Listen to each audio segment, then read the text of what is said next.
Welcome, everybody. My name is Brian Check with the Center for the Advancement of the Steady State Economy. On May 6th last year, 2024, I received an email from Michael Harvey. He was about to publish a book called The Age of Humachines, and he pitched it as sort of a case for the steady state economy. So naturally, we took a keen interest at CACI, so keen, in fact, that we ended up editing and publishing an American edition. The Age of Humachines is a tour de force in all things big tech, the sociology, the hypercapitalism, the major players, but also the tech itself, AI, robotics, humachines of all stripes, and what Michael calls humachinated digital robotic environments. Scary stuff for a democracy already in the throes of big tech. Michael Harvey himself has a fascinating background for a book of this scope. He's a Londoner with degrees in English Lit, sociology, psychology, psychotherapy, and organizational psychology. But earlier in his career, he was actually a tech entrepreneur, specializing in online communication. So he had followed pretty much from the get-go the technical and business trends in Silicon Valley, Berlin, and the other bastions of big tech. It's hard to imagine a book being more relevant to the times. The Age of Humachines is the steady staters and degrowthers and thinkers' comprehensive guide to the techno scene. Take it away, Michael. Thanks very much, Brian. Hello, everyone, and greetings from London. It's great to have this opportunity to talk about the age of humachines and why big tech and its machine mindset could be leading us to an ecologically ravaged techno-dystopia. The thesis of my latest book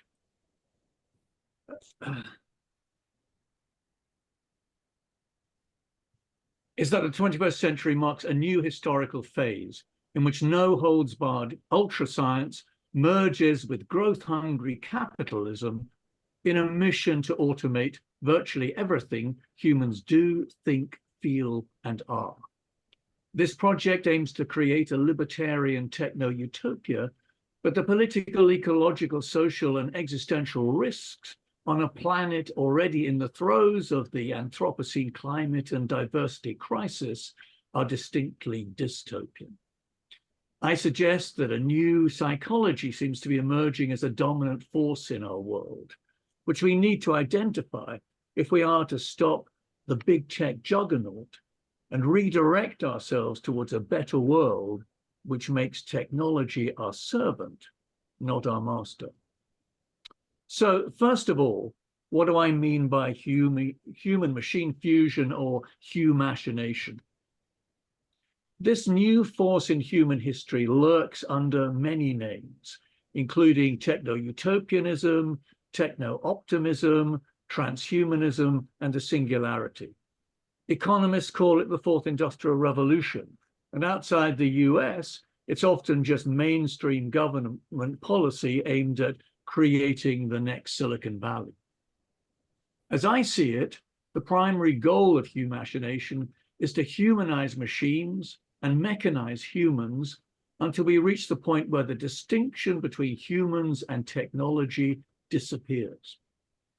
In my book, I identify 5 types of humachine: cognitive, relational, and robotic humachines, the mechan or mechanized human, and the human-machine environment, which Brian has just referred to, in which all of these elements seamlessly interact. Together, they make up a sequence which could involve the mechanization of virtually every human capacity, skill, and relationship by digital robotic systems, and the creation, among other things, of brain-computer interfacing, or BCI, emotional AI, virtual reality, artificial human organs, nanorobotics, killer and sex robots, personal eugenics, life extension, smart homes and cities, geoengineering, and space colonialism. In fact, This intended ontological metamorphosis of capitalism, which I call ontocapitalism, spreads across so many industries and sciences and is now so embedded in so many aspects of everyday life that it's almost too big and too fragmented to see properly. And it doesn't help that it still all sounds a bit too much like science fiction. But for the billionaire titans of big tech who have grown up immersed in sci-fi, it's both a deeply personal vision and a solid medium to long-term corporate strategy. A good place to start to get to grips with this extraordinary vision of the future, which is today unfolding as reality, is Ray Kurzweil's 2005 book, The Singularity is Near, with its telling subtitle, When Humans Transcend Biology. For Kurzweil, an early computer scientist and now Google director of engineering, the singularity is the point where reality is transformed as the processing power of a cheap computer exceeds the sum intelligence of humanity. An information explosion he predicts will arrive as soon as 2029.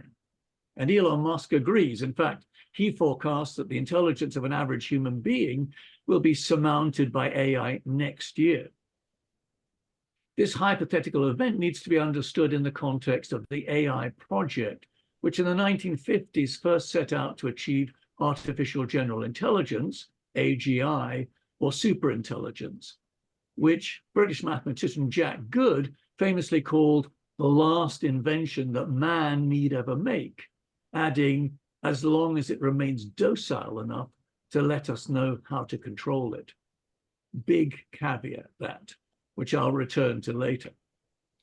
Today, many people are worried about the negative effects of generative AI on education, journalism, and the creative arts. But the message from Humachine HQ is this: you ain't seen nothing yet. Google's DeepMind regards Gen AI as merely the first of 5 steps leading to full AGI. Like his bosses, Larry Page and Sergey Brin, Ray Kurzweil sees superintelligence as inevitable. But cognitive Humachines, which aim to replicate all the functions of human reasoning, including decision-making, judgment, common sense, and language use, are only the start of the story of human-machine fusion. Relational Humachines change the way we communicate with each other through text, voice, image, or video, or Zoom, either individually or collectively, as in social media. Emotional Humachines can intervene in our affective lives, reading our feelings by analyzing eye movements, body language, and biomedical data, a process of emotional capture that can be used to predict our consumer and political choices, and even, it's claimed, to ascertain if we are telling the truth. Digital systems and humanoid robots go further, attempting to replace many of our core social relationships, offering non-human ways for caring for the old and the sick, for example, for teaching and parenting, and even for engaging in sexual relationships, with some demanding human rights for sex robots. Not all robotic Humachines aspire to be human, however. A mechanical arm is enough for the gantry robots, which automate factory assembly lines increasingly, and in the home can replace core human functions like cooking. A self-driving car is essentially a robot. In fact, Tesla even now calls itself a robots company. And other robotic Humachines include fully or partially autonomous trucks, trains, ships, planes, tanks, artillery, and weapons of every kind, as well as automated oil wells and giant remotely managed iron ore mines, and even promised human-free construction sites. If some Humachines are big enough to get inside, others aim to get inside us. Nanorobotics creates the possibility of occupying spaces that up till now have been regarded as off limits, for example, in our blood and our skin.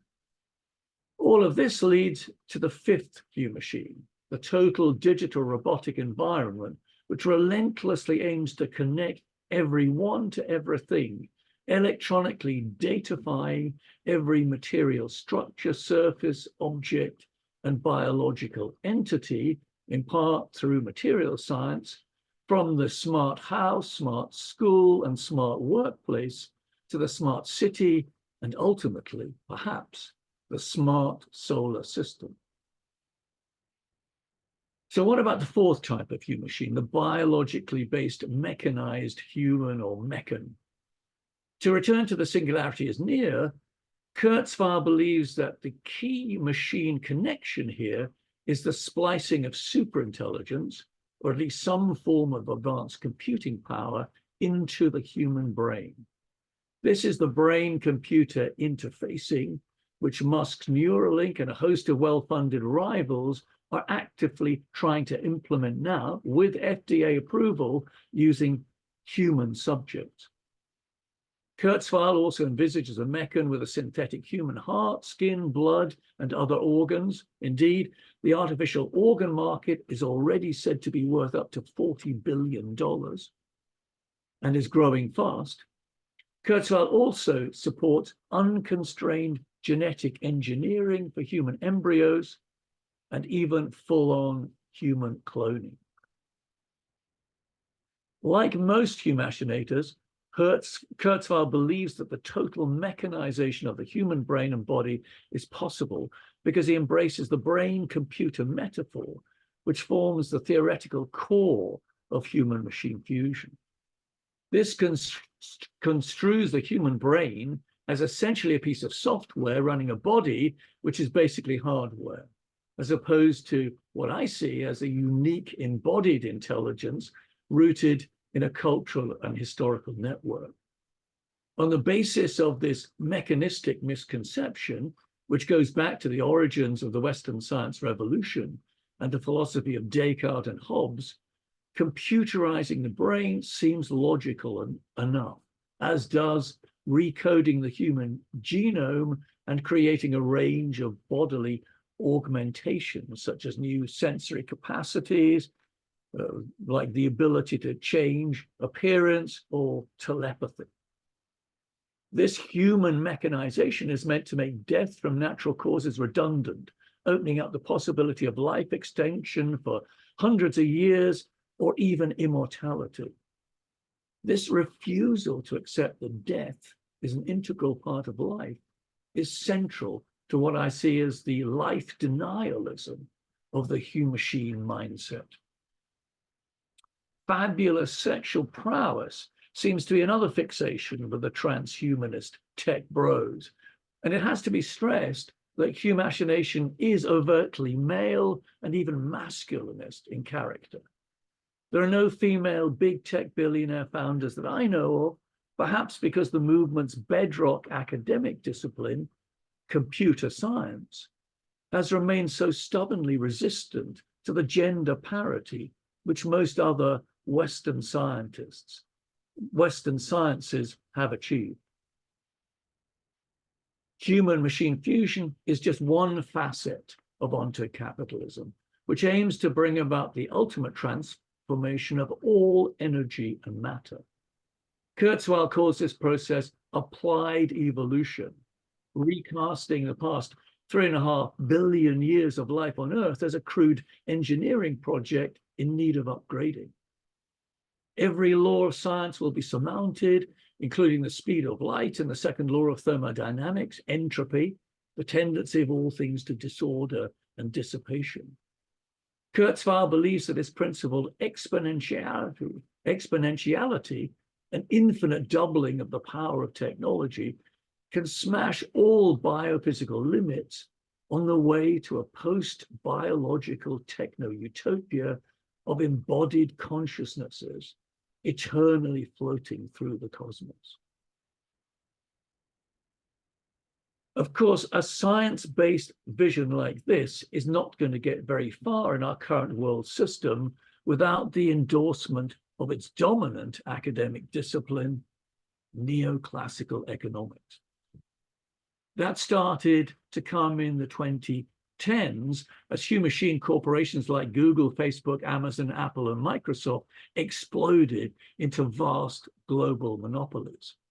For example, by 2014, Google, which Page and Brin tried to sell for a mere $750,000 in 1999, was worth $1/3 trillion en route to today's 2.3 trillion valuation.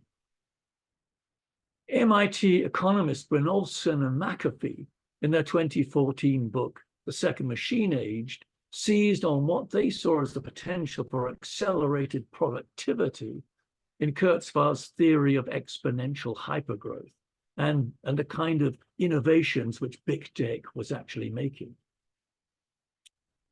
They celebrated the techno-utopian potential of economic abundance, which Trump-supporting techno-optimist hedge fund manager Mark Andreessen recently described in the following terms.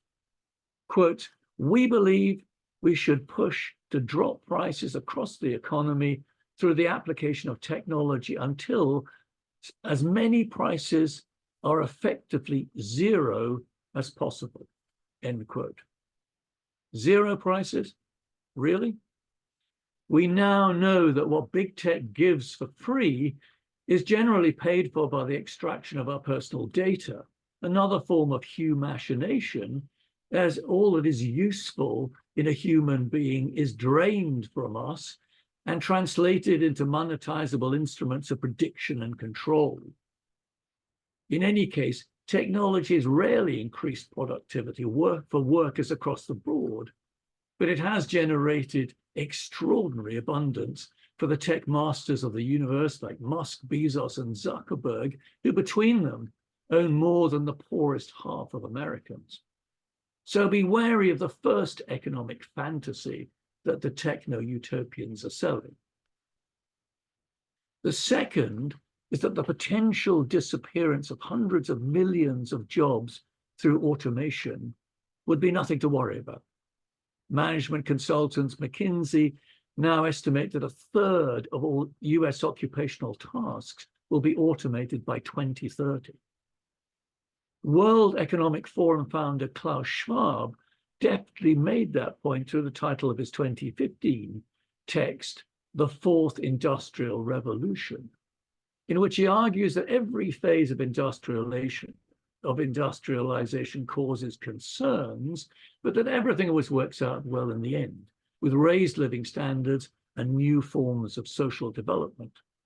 This, however, is a rather misleading interpretation of the 3 generations of misery endured by working people in the first phase of the British Industrial Revolution up till the 1840s, during which real wages actually fell, living conditions deteriorated horrendously, and skilled protesting workers, like the Luddites, could only be quelled by the most draconian means, including, in the end, capital punishment. But the "we've been here before" line seems to be the only rationale that economists forecasting mass jobicide seem to be able to come up with. Should we really be relying on the free market to replace hundreds of millions of jobs swept away by the mechanization of most cognitive, relational, and creative human skills, a process which is surely categorically different from past phases of industrialization? That brings us to the third point economists promoting humachination tend to ram home: deregulation. As the high priest of Davos, Klaus Schwab seems to be sufficiently aware of the dark side of some of his super-rich clients to worry about the dystopian possibilities of the fourth industrial revolution. But his main message to the elected representatives of the people is crystal clear: back off. He insists that government regulation of technology simply slows innovation down. Instead, governments should revolutionize their own operations, or they may not survive at all.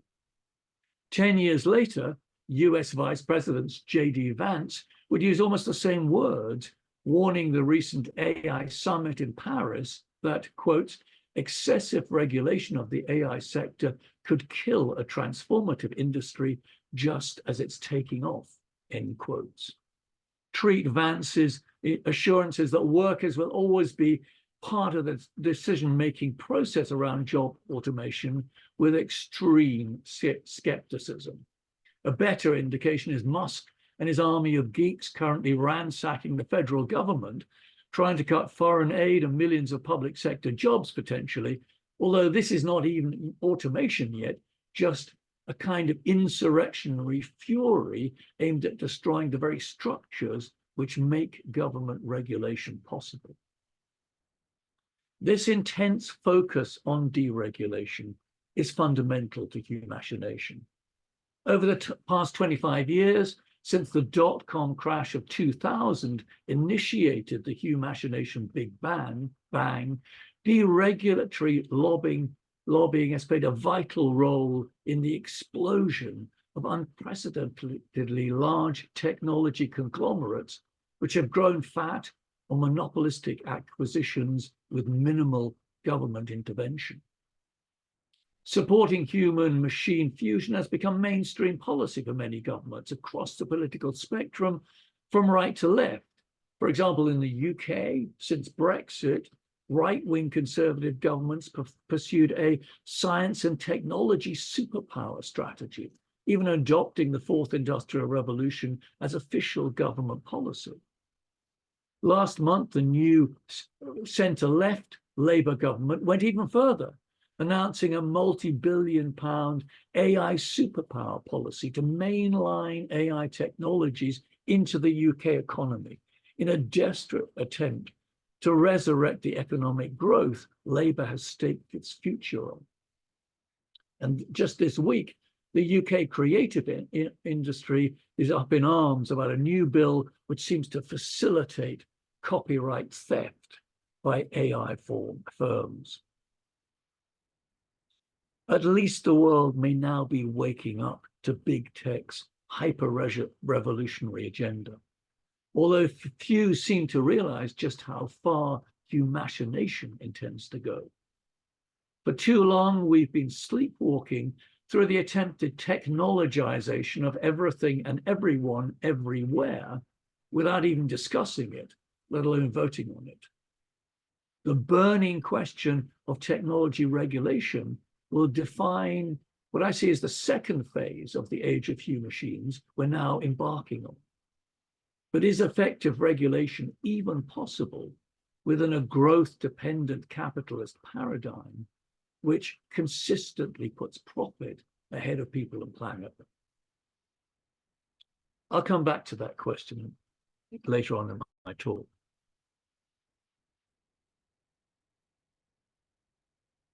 So what are the dystopian risks of Humachination? Well, where to start? Psychologically, the risks of this, the biggest unregulated experiment in human history, are virtually incalculable.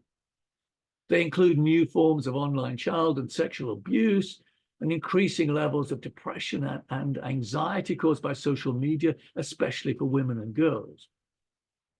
Jobicide will also bring new levels of anxiety and depression. And what happens if the skills, capacities, and talents which historically are at the heart of being human are automated? GPS is already rendering many people unable to find their way unassisted. Does mass automation dissipate other deeply human competences so that our freedom and independence gradually wither away? It's a process of de-skilling, which I've compared to the historical enclosure of the commons, since these skills are part of our common species inheritance. Socially, the risks of increased inequality are gargantuan. Techno-utopianism claims to bring about a greater social equalization, but the pyramid of economic inequality is getting steeper, with the richest 1% of the global population now owning as much as the poorest 95% of humanity combined. 6 of the 7 richest people in the world today are big tech founders, and tech workers now top the high earning charts. As the techno elite gets even richer and more powerful, continuing to capture most of the rewards of what increased economic growth remains, are we going to see a sudden reversal in inequality, or its further consolidation into a tech-dominated state with even greater wealth disparities, especially if the predicted hollowing out of the middle class through job automation occurs? Politically, the risks are also huge, especially as big tech now seems to have declared its hand for the right and even the far right, with J.D. Vance, a former Silicon Valley venture capitalist, coming to Europe to declare his support for the German neo-fascist AfD party. Even before Trump's victory, the Economist Democracy Index only classified 8% of the world population as living in what it called full democracies, and the US was not one of them. The contribution of digital technology to this democratic recession is increasingly well documented. From news feeds on social media replacing informed journalism and algorithms supporting extreme political views, to state-sponsored trolls and deepfake technology potentially skewing elections. Once, the only big tech overlord supporting Trump was Vance's financial sponsor, Peter Thiel, who declared in 2009 that it quotes, that the vast increases in welfare beneficiaries and the extension of the franchise to women have rendered the notion of capitalist democracy into an oxymoron, end quote. He declared that he no longer believes that freedom and democracy are compatible. Now, one-time Obama and Biden supporter Elon Musk has transmogrified into Trump's loyal Nazi-saluting tech assistant, railing against the woke mind virus, and Bezos, Zuckerberg, Google's Sundar Pichai, and other big tech titans are happy to sit alongside each other at Trump's inauguration and jettison their liberal principles, either out of conviction or blatant opportunism. The prospect of regulation and antitrust legislation was always likely to turn liberals into libertarians.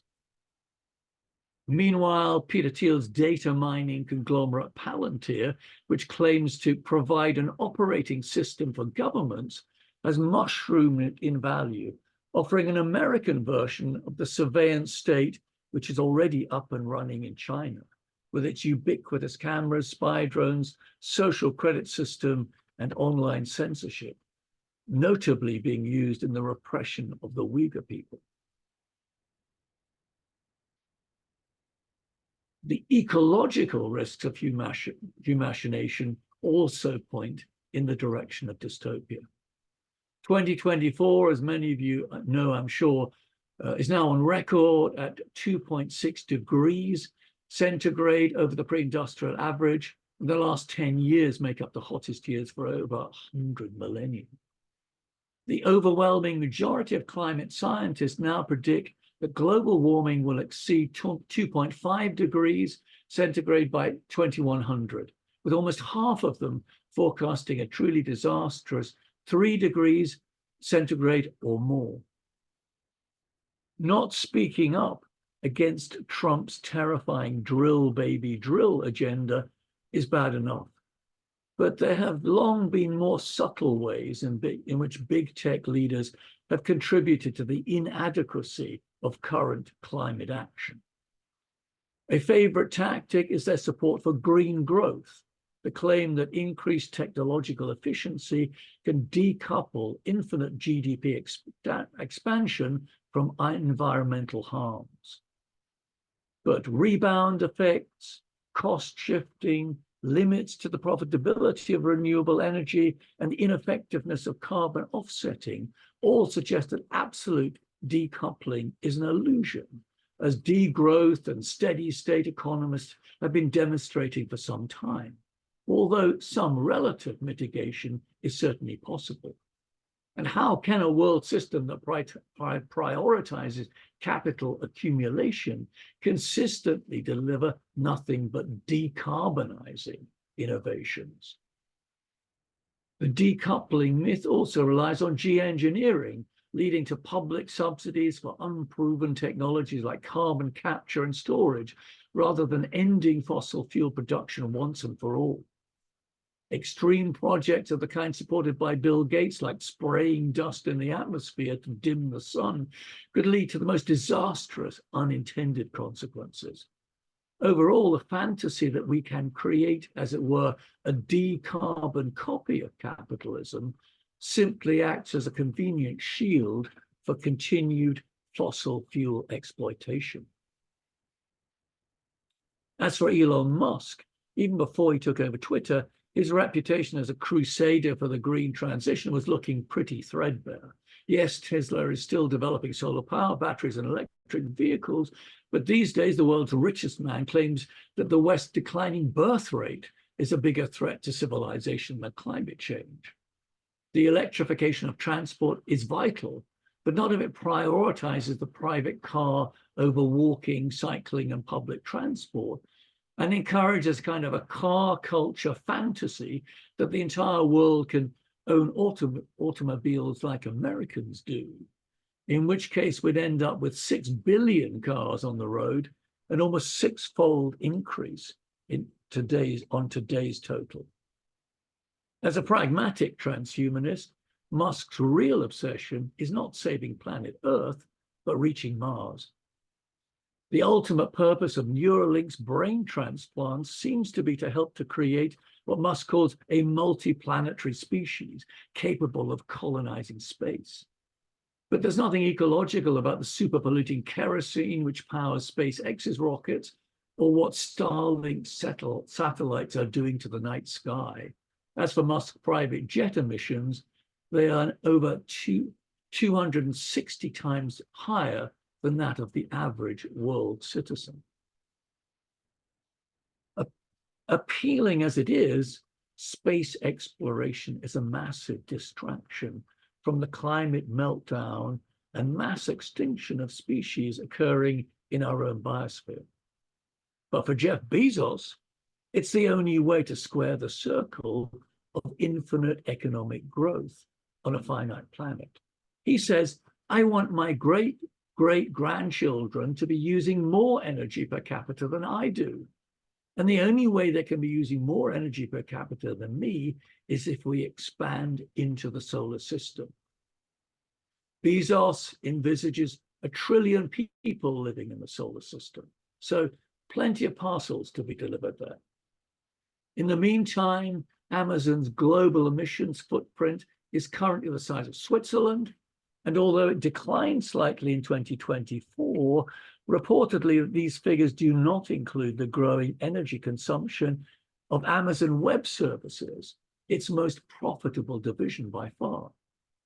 AWS dominates the cloud, that quaint euphemism for huge data centers powered by energy-hungry servers, which provides the digital infrastructure for the entire business world these days, including big oil and many other plutocrats. In short, I suggest if we trust our supposedly planet-friendly Humachinators to deliver anything like a viable green transition, we are likely to be catastrophically disappointed.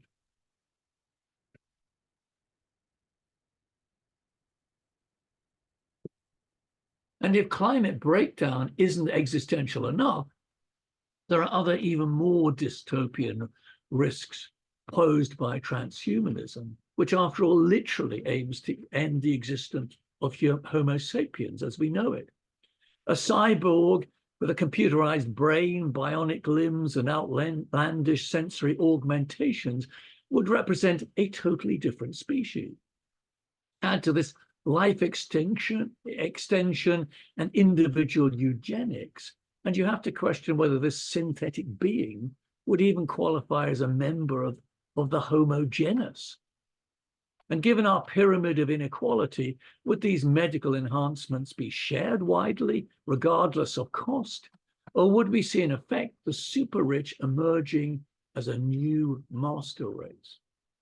Yes, there is a strong case for meditechnics to be used to restore normal human functioning, but this shouldn't be allowed to become a Trojan horse, ushering in transhumanist speciation for those who can afford it. At the moment, the bioethical wall preventing human cloning and gene editing is holding fast. But for how long? Given the weight of money and ideological conviction that's pushing against it. And finally, since we are talking about the end of days, I wouldn't want to entirely discount the ultimate risk that I call AI-mageddon, the calamity of superintelligent machines taking over from humanity. How many examples do you know of a more intelligent thing being controlled by a less intelligent thing? Asked Geoffrey Hinton, who after 50 years of working on machine learning is now warning of the imminent risk that it could cause human extinction. And let's be clear that the accuracy of any prediction about AGI is somewhere between 0 and 100%. That's because it's a complete unknown that by definition is beyond human comprehension. And yet this so-called magic intelligence in the sky, as OpenAI's Sam Altman coyly calls it, is the holy grail, which the biggest technology conglomerates the world has ever seen are now locked into a deadly battle to discover. That's why, incidentally, I advocate banning AGI until such time as it can prove itself to be completely safe, which is quite possibly never. So let me now move on to a question which for me hangs over all of this.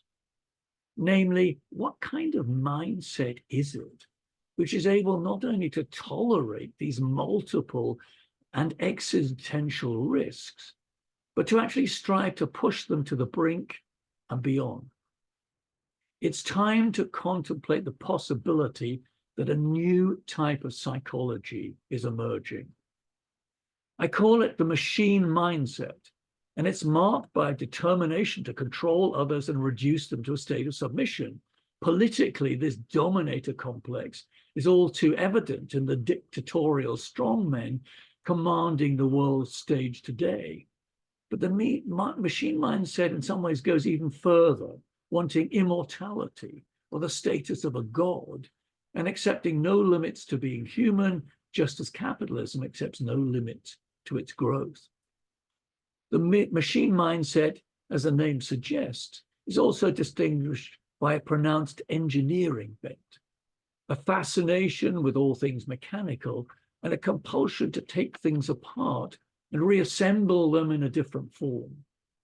This spirit of innovation is all well and good in the right social and psychological context. After all, it's one of humanity's greatest talents.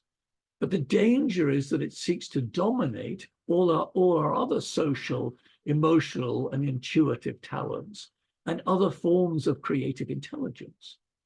The machine mindset tends to reject every context but its own, seeing all social, moral, and scientific limits as mere hurdles to surmount. For it, the law of enough is always rejected. Only the law of more is obeyed. In organizational studies, an amoral mania for domination is often referred to as corporate psychopathy, evidenced by the fact that you're 4 times more likely to find a psychopath behind a CEO's desk than in the general population. It may be that this domineering style of leadership is appropriate, given that many corporations, given that they often have psychopathic constitutions, according to law professor Joel Bakken, in that they make it the fiduciary duty of executives to give the interests of shareholders precedence over all other considerations. In fact, the founder capitalism of big tech advances this position by giving founders superior voting rights to other equity owners. One reason why some of his own shareholders have been calling Mark Zuckerberg a dictator for many years now. This is another facet of ontocapitalism, which goes beyond previous phases of neoliberalism in its zeal to protect its right to regulate everything, including now the meaning of being human on planet Earth. In clinical psychology, ruthless, domineering self-centeredness is referred to as ASPD, or antisocial personality disorder, a condition marked by, quote, the use of dominance or intimidation to control others, in which exploitation is a primary means of relating to others, including by deceit and coercion, end quotes, in the words of the American Psychiatric Association. The most powerful indicator of ASPD is an absence of empathy, defined as a lack of concern for the feelings, needs, or suffering of others, and lack of remorse after hurting or mistreating another. This disempathy, which also characterizes narcissism, incidentally, seems to be common among some of the big tech overlords. As Musk's first wife, Justine, said, Elon is not someone who would say, I feel you, I see your point of view. Steve Jobs' wife said something similar about Jobs' difficulty in putting himself in other people's shoes. And Bezos and Zuckerberg have often been said to have leadership styles which lack in empathy. In the media, this mindset is sometimes referred to as being on the autism spectrum. Musk himself claims he has Asperger's syndrome.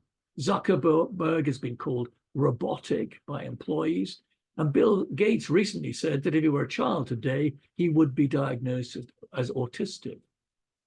Peter Thiel argues that autism, or what he terms the absence of the socialization gene, is necessary for outstanding entrepreneurship. But let's not be fooled by this. Many sufferers of autism find it difficult enough to hold down any job, let alone half a dozen high-functioning CEO positions like Musk. And that's before he took on the extracurricular role of dismantling the US federal government. The autism connection is intriguing, but we should be wary of psychologically whitewashing the antisocial tendency of the machine mindset.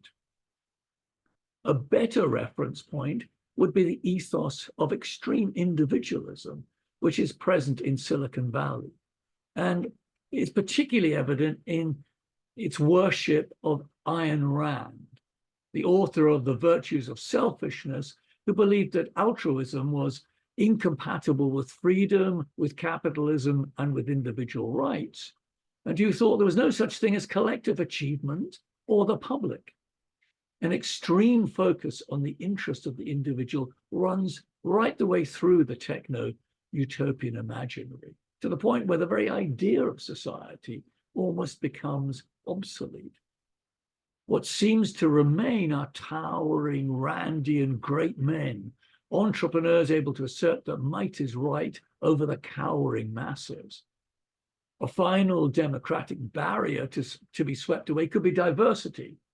And it has to be repeated that Humachination is very Humacho, an arrogant, aggressive defense of masculinism, which Trump's current attack on DEI, diversity, equity, and inclusion, i.e., an attack on virtually everyone who's not a white male, is now turning into official US government policy.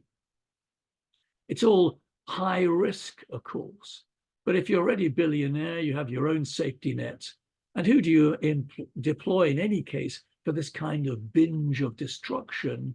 The most risk-tolerant demographic on the planet, i.e. young men.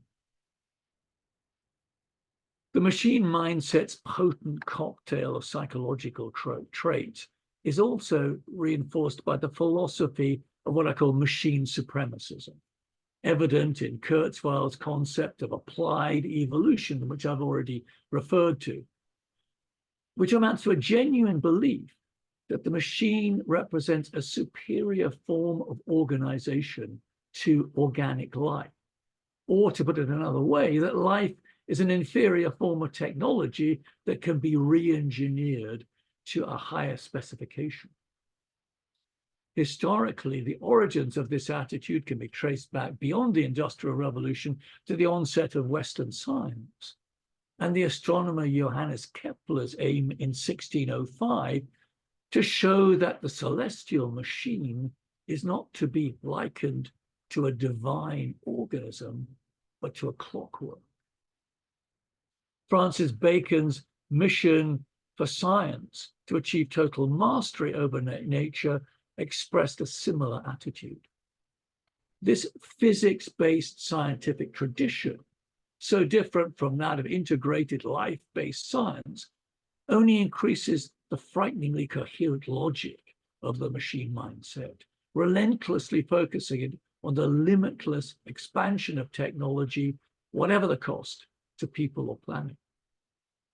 If the machine mindset has to smash through every scientific law, ignoring every Earth system's boundary and every warning of social collapse, so be it. It's a potentially suicidal course, but it represents the deep rationale of ontocapitalism, which seems prepared to sacrifice anything but growth. In short, if capital has to decide between saving humanity and saving itself, we now know which it will choose.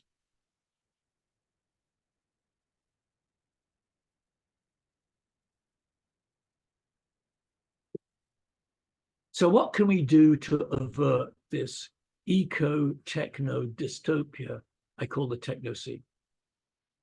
In my current book, several chapters are devoted to trying to solve this conundrum, as was the whole of my last book, Utopia in the Anthropocene. So here, let me keep it short and offer two very simple rules of war, because make no mistake, we are in a battle for the future and for the possibility of a sustainable democratic world. The first rule of war is know your enemy.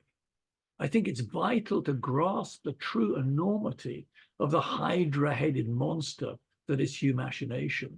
This vast, slippery, future-facing intentionality, which is too often seen either retrospectively or in segregated and partial ways. Only by anticipating a possible future can the precautionary principle be applied to produce regulation that prevents harm before it becomes embedded in society. One thing we can learn from the past 25 years is that the unthinkable rapidly becomes the mundane, what seems implausible today, for example, AGI, mass job replacement, advanced BCI, personal eugenics, and even human cloning, could become increasingly mainstream in the next 25 years of the age of Humachines, unless the resistance is strong enough. The second rule of war, quite possibly, is get your counter-strategy right. One thing I hope I've shown is just how weirdly compelling the Humachinator's vision is and how relentlessly effective their implementation strategies are. So what's the counter vision? Hoping that capitalism can come up with a better version of the automation revolution is unlikely to work, and fantasies like green growth or leftist accelerationism only play into the hands of big tech. Remember, the only way to kill the Hydra monster was to cut off its immortal head, because every other head just grew back. And that can mean only one thing for our current growth-based world system. In short, it's time to think past capitalism to a post-growth world. I tend to interpret this in terms of what I call the SEWP or SOUP model, standing for Sustainable Equitable Well-being Planet-wide, a set of powerful goals which focuses on what I believe matters most to most people. For sustainability, it's crucial that we enable ecological economics to reinstate the natural world that was expelled from the discipline by neoclassical economics. The aim will be to create a steady state between environmental resources and economic productivity. In the global north, post-growth economics means cutting down on excessive production and consumption. That's likely to mean shutting down the fossil fuel industry as quickly as possible and reducing car production, aviation and livestock farming, advertising and marketing, packaging and waste, financialization, and the arms race. The chimera of never-ending growth based on the miraculous energy expanding powers of fossil fuel has to be abandoned and replaced by a focus on achieving equilibrium between people and planet. Consuming less to live more could be the watchword. This post-growth world aims to create real abundance in place of capitalism's organized scarcity. That could mean more food security, not less, especially if plant-based diets are prioritized. And land value tax and more equitable land distribution could bring an end to the worldwide housing crisis. As for technology, this would be taken down a peg, but by no means eliminated. Ecological economists Jorgis Kallis and Peter Victor estimate that in a post-growth economy, energy levels could be comparable to those of Spain in the 1980s or Canada in the 1970s. Something I guess a lot of the audience today would be able to identify with. That would be enough for the internet, but not for the most energy-hungry AI applications. Low-tech tools will abound, but they'll be flexible, fixable, recyclable, and shareable, while new high-tech medical advances will focus on improving everybody's health. Other benefits of decreased production could include the 20-hour week, freeing that most precious of all assets, time, for the things that matter, like friends and family, caring for others, local activism, lifelong education, urban gardening, and simply having fun. Towns will be designed for community, not cars, and for social integration, not division, with safety, well-being, and conviviality uppermost.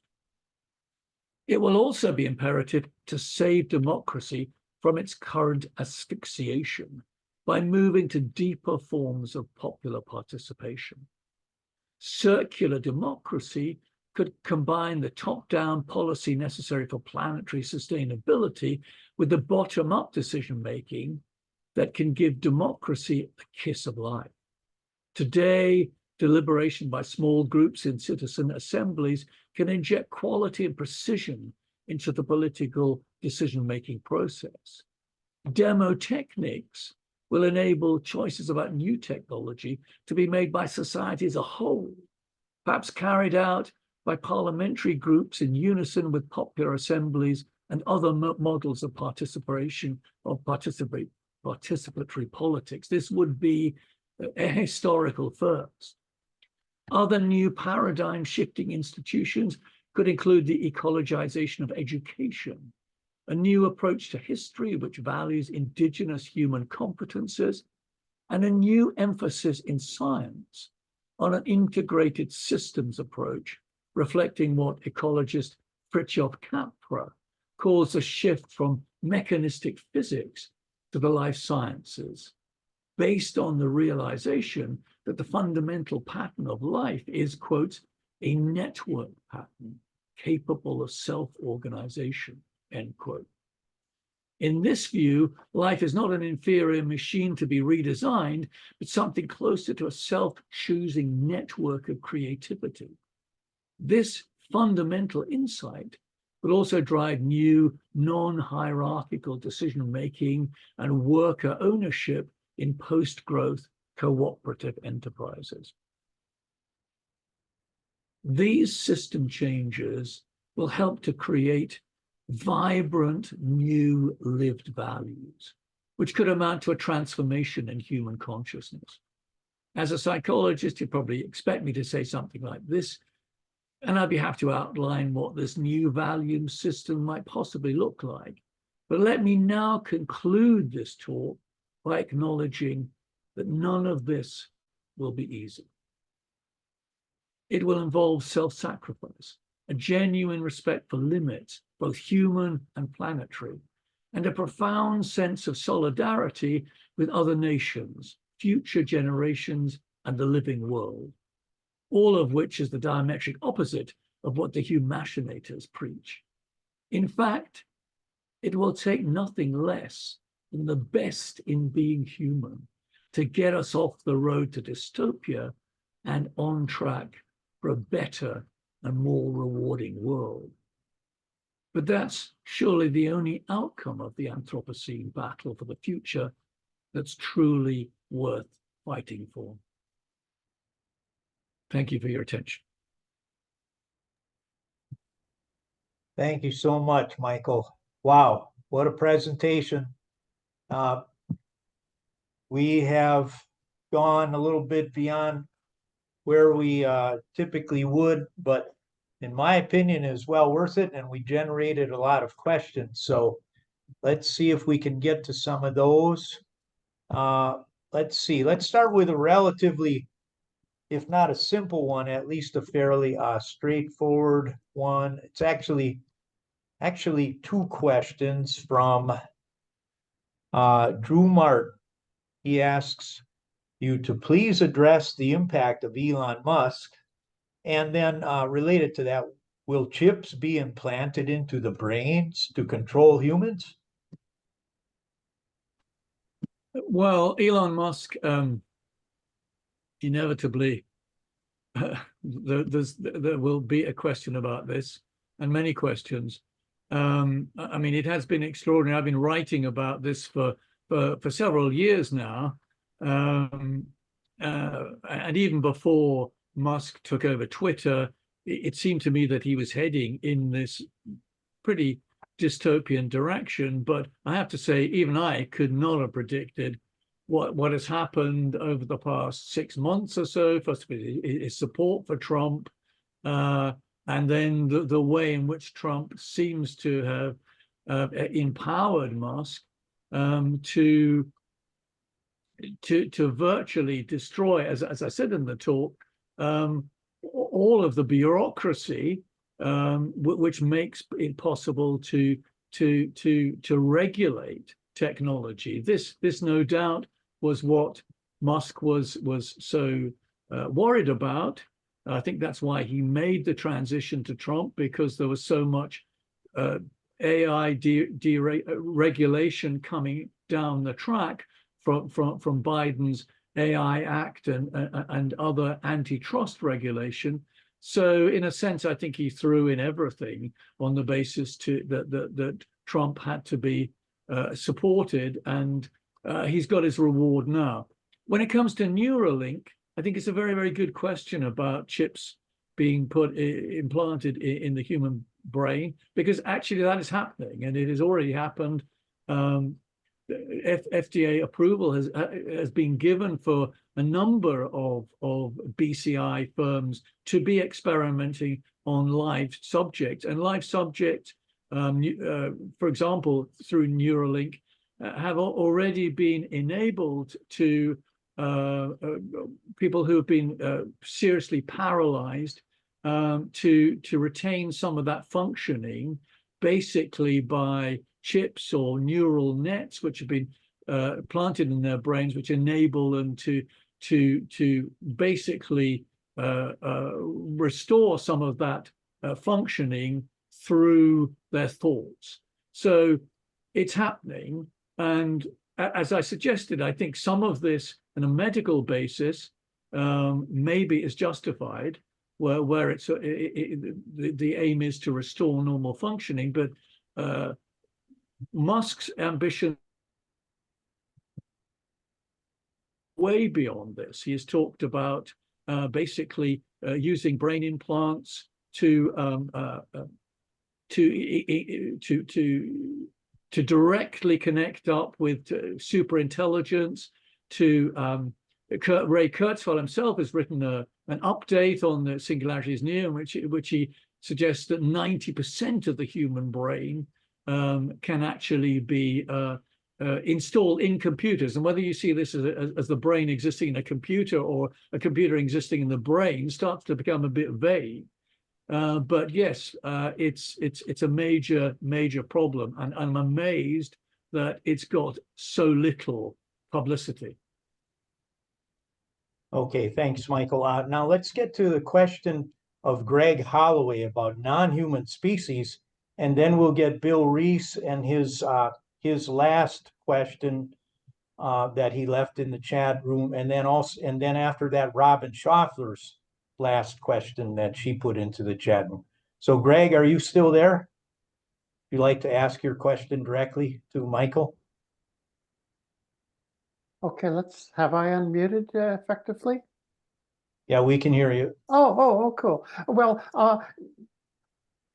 maybe it's too broad a question. We, being humans, are focused on humans and what's going to happen to humans and what's the future of humans, but we share the planet. And we do speak of people and planet, but oftentimes planet is the resource that supports humans. And if I tried to move to planet first, I'm terribly anxious what these clever humans with their AI may do to everything that's not human. And I guess I'm just looking for more of a viewpoint, from more of that kind of view. That's all.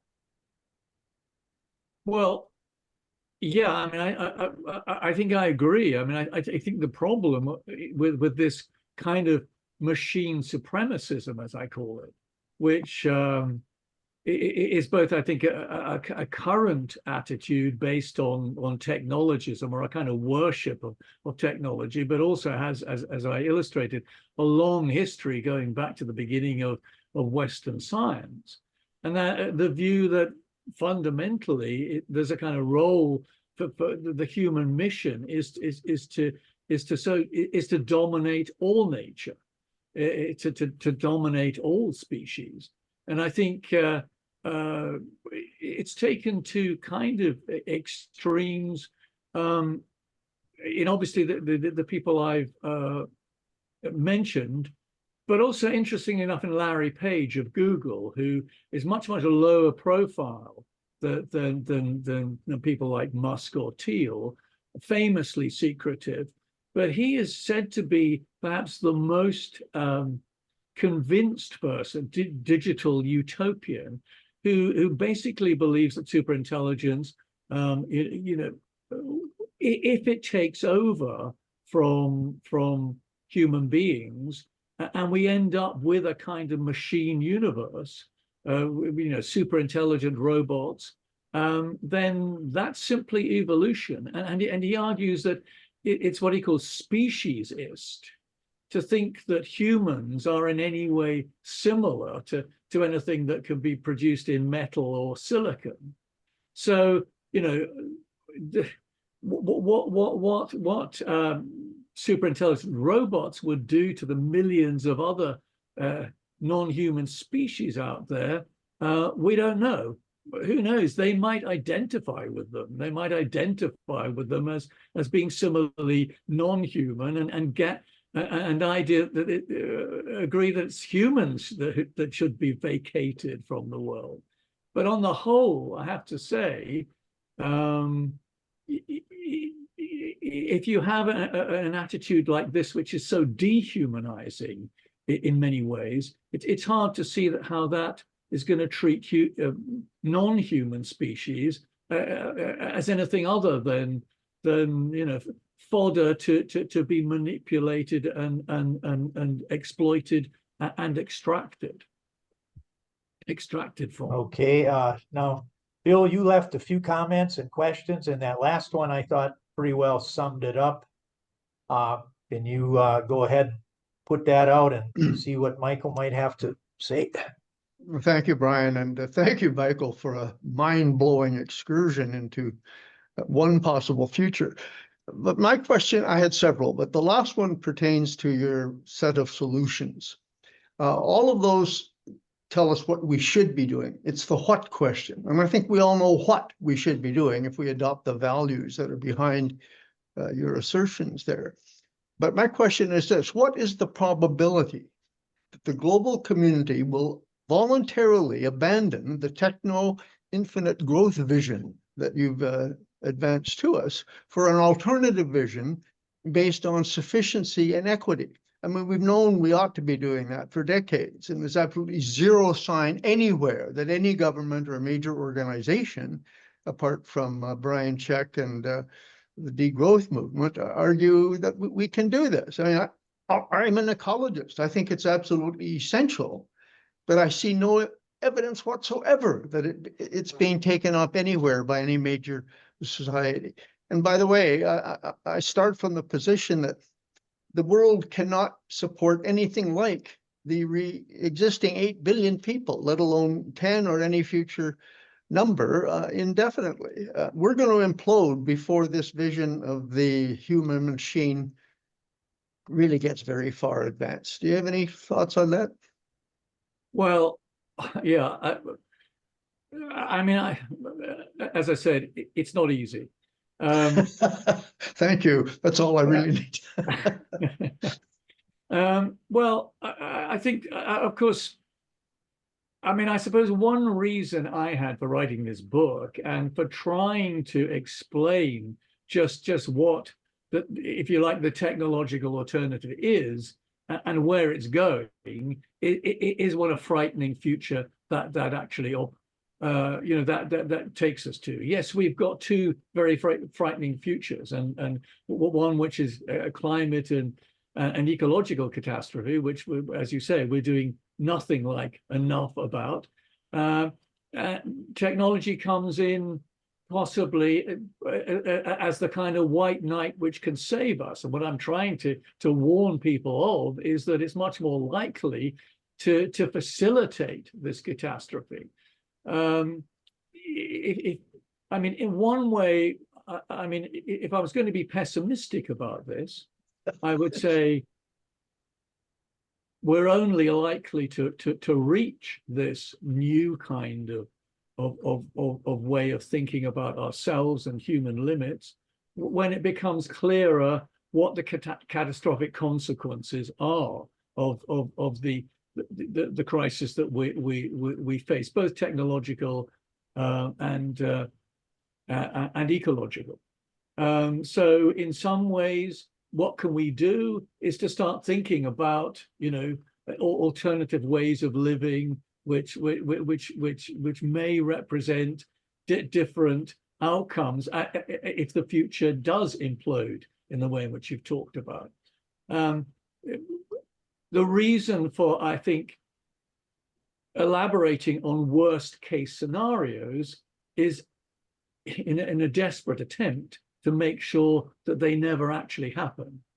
And that, in a sense, is all we can do, both in climate change and humachination, is keep going on about what the consequences are. But as I say, that's something we need to disentangle from technology, which increasingly is presented as the solution to all our problems. So, even though it's the cause of all our problems to which we are seeking solutions. Well, exactly. I mean, we can at least try and get the analysis right. That's got to be the start. And as I say, I think we also need to be very, very clear about who the enemy is and what we're up against.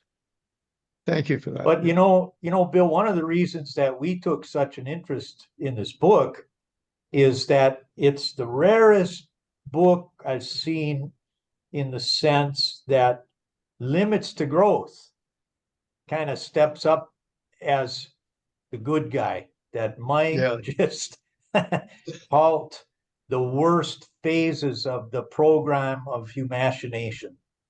It's so ironic, that limits to growth would be the good guy, the good phenomenon.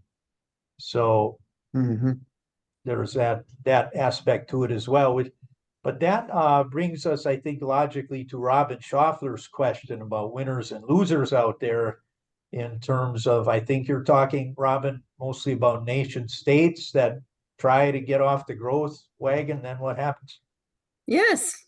I mean, supposing the US decided to retreat from growth, I realize that the probability of that is just about nil, but supposing it did, what would then stop Russia and China from ganging up on the US and conquering it and enslaving our people?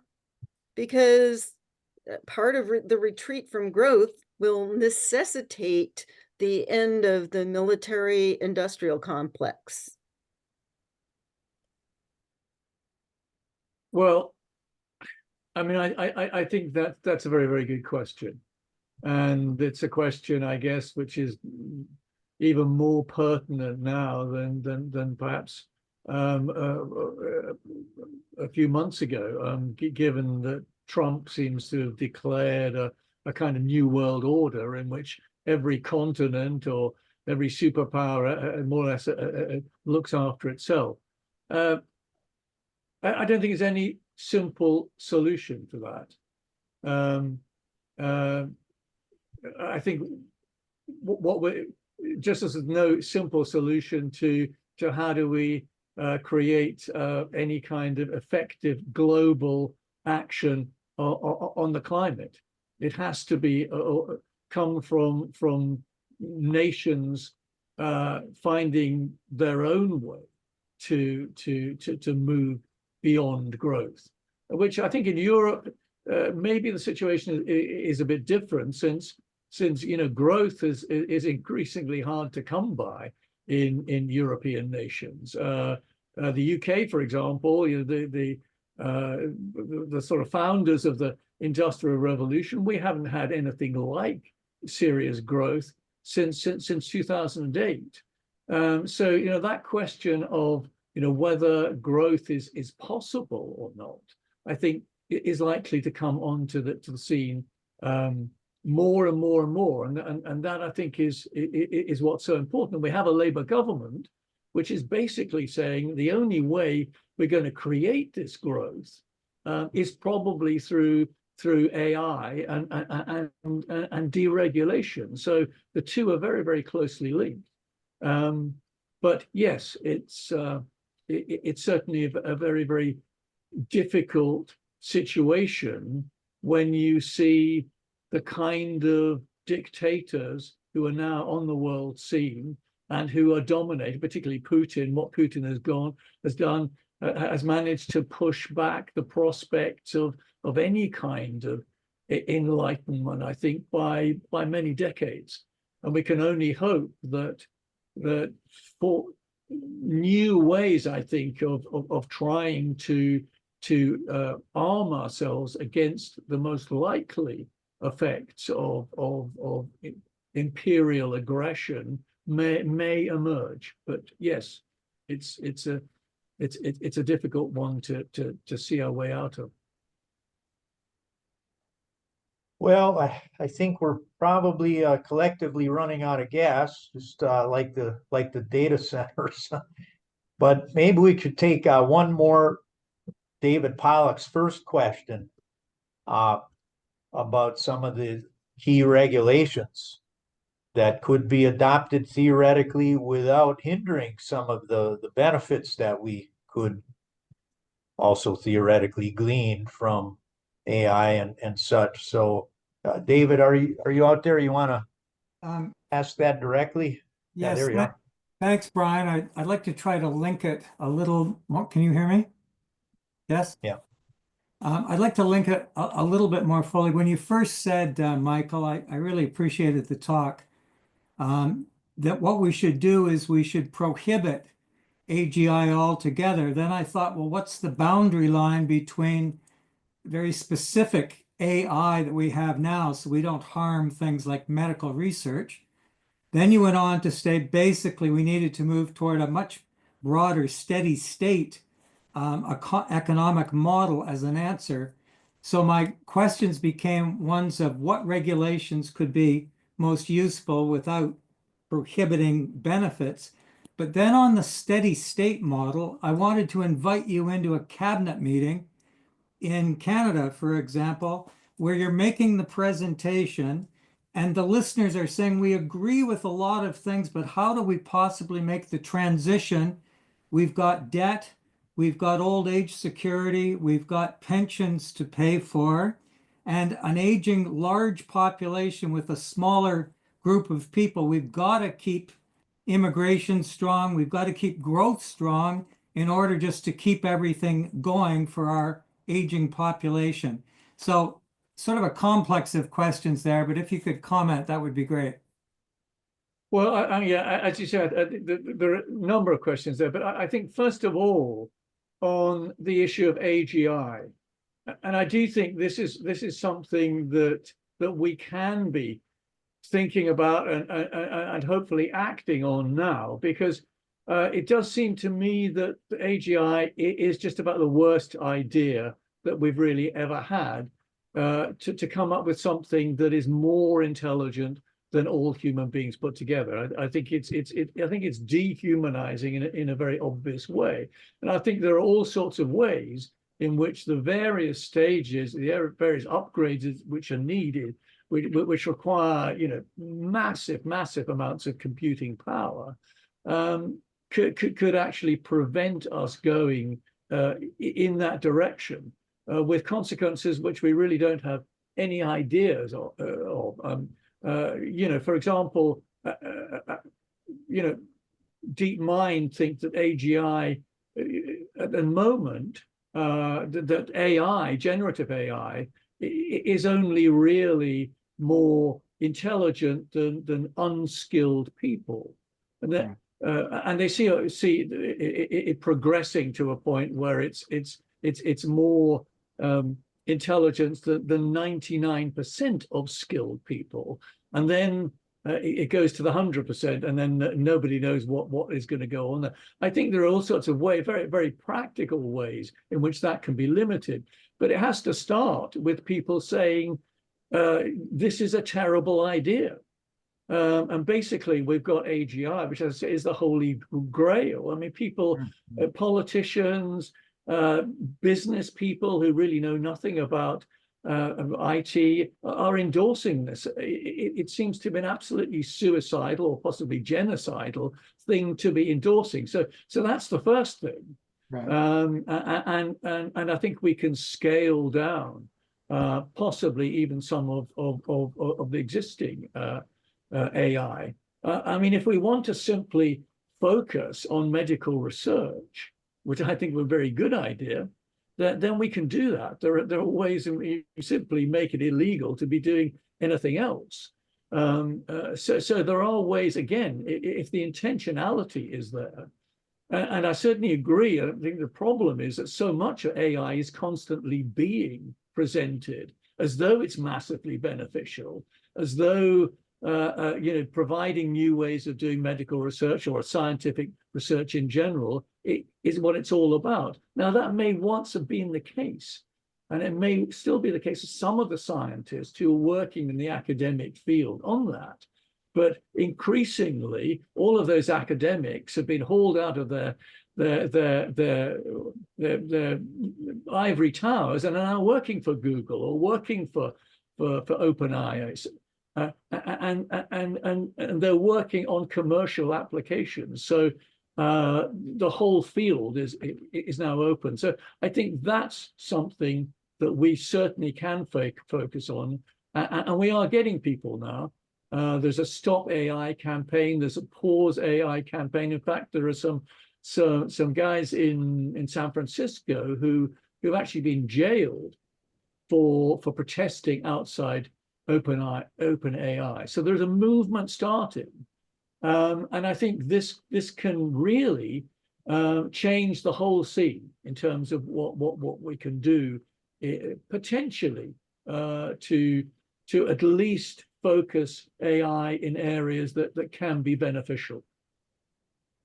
Well, thank you so much, Michael, for the awesome presentation, and thanks to all the CACOR guests and CACI guests that came along, and thanks Kylie Young for posting the URL for where you can get The Age of Humachines. If you didn't get that link, just go to steadystate.org, find the Steady State Press. It's our latest book, hot off the press, and it's a must read if you want to try to stay abreast of these crucial developments in big tech. So I think we turn it over now to Ted Manning, and then anyone who wants to stick around after will stay as well. Hey there. I would like very much to thank you on behalf of the Canadian Association for the Club of Rome. This is one of the more exciting ones we've had for quite some time. And definitely people will be able to stick around and ask more questions. I spent a little time in November down at the UN with a joint group from the Club of Rome and the UN trying to identify whether or not there was any possibility to put guardrails around AGI. And in fact, there is a thing going on now through the UN. Its latest meeting was in Seoul, South Korea, to try and develop some kind of ethical framework within which AGI or any artificial intelligence could be placed. And I can see some of us making a living for the next decades, essentially trying to teach ethics to AGI and to oligarchs, because it does appear to be an endless challenge. So I'd like to thank you very much, Michael, for raising these excellent ideas and getting everybody interested. And I would just like to now end by thanking you particularly, and to start the commercial, because for us to be able to put these on every week, and we're now at 234, I think, of them, takes a little bit of help. And we would like to encourage our members to pay their annual dues. They are due now. And we would also like to encourage the rest of you who wish to participate in these in future to please join us. And all of them are available on YouTube. And if you do share them on YouTube, just subscribe.